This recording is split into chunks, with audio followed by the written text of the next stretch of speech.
Hi guys, কি খবৰ আপোনালোকৰ? আজি মই আপোনালোকৰ লগত এটা মাংস ৰেচিপি শ্বেয়াৰ কৰোঁ বুলি ভাবিলোঁ। মই গেছটো জ্বলে বহাই দিলোঁ। কেৰাহী গৰম হোৱাৰ লগে দিলোঁ তাত মিঠা তেল ঢালি। তাৰপিছত তেলখিনি অলপ গৰম হোৱাৰ লগে লগে মই কাটি থৈছিলোঁ পিঁয়াজ আৰু কদ্দি জ্বালা। আজি আমাৰ ঘৰত জাতি জ্বালা নাছিল, আমি কদ্দি জ্বালাকে কাটি দিলোঁ, কাৰণ যিহেতু আৰু মাংসত জ্বালা নহ'লে ভাল নালাগে।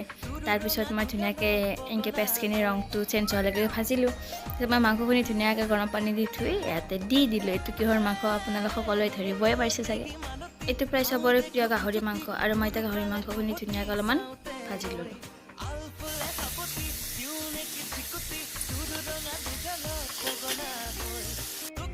আৰু মই এনেকৈ ধুনীয়াকৈ ভাজি নিমখ দি 5-10 মিনিটৰ কাৰণে ঢাকন মাৰি দিলোঁ।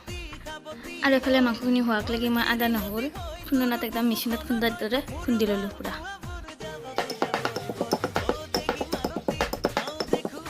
5-10 মিনিট পিছত মই ধুনীয়াকৈ ঢাকনখন গুচাই আৰু একবাৰ লাৰি কিনে আলু দি দিলোঁ।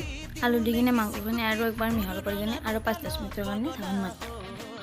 তাৰপিছত আৰু 5 মিনিটমান পিছত ঢাকনখন গুচাই মই দিলোঁ হালধি পাউডাৰখিনি মিহলাই মই খুন্দনাত পিচি থোৱা এই আদা ৰহুনৰ পেষ্টখিনি দি দিলোঁ।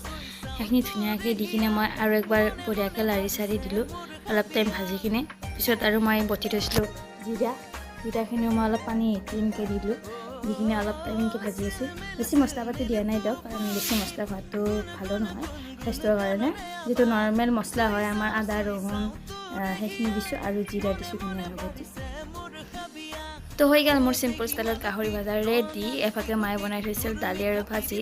এতিয়া আৰু খোৱাহে কথা। আজিলৈ বাই বাই গাইজ।